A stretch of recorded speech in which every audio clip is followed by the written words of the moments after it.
आज की इस नई वीडियो में मैं चंदन कुमार आप सभी भारतवासियों का हार्दिक स्वागत करता हूं। दोस्तों, आज मैं उन युवाओं को कहना चाहूँगा जो अपनी ज़िंदगी का अधिकांश हिस्सा नौकरी पाने में बिता देते हैं, जो कि हमारे जीवन का एक छोटा सा हिस्सा है। इसके पीछे पड़ जाने के बाद आप अपने ऊपर उन गुणों पर ध्यान ही नहीं दे पाते हैं जो आपका मौलिक गुण है, जिसको निखारने के बाद आप अपने जीवन में आश्चर्यजनक परिवर्तन कर सकते हैं।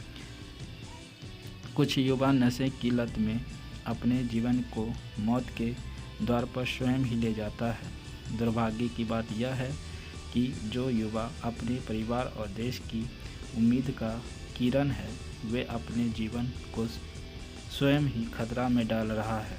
दूसरी तरफ जब आप अपने प्राचीन इतिहास पर नज़र डालेंगे तो पता चलता है कि वे युवा जो केवल आज़ादी का सपना देखा परंतु आज़ादी के स्वाद को नहीं चखा, उससे हमें प्रेरणा लेना चाहिए और अपने जीवन की बाधाओं को वरदान स्वरूप लेना चाहिए। अगर आप गौर करेंगे तो पाएंगे कि जीवन की समस्या बाधाओं के कारण निजी विकास हो सकता है अथवा इससे कुछ निजी डर भी पैदा हो सकते हैं।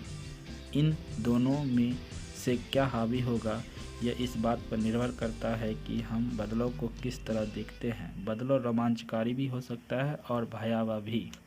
हम इस परिवर्तन को कैसे भी देखें, किंतु हम सबको यह मानना ही पड़ेगा कि परिवर्तन जीवन का स्वभाव है।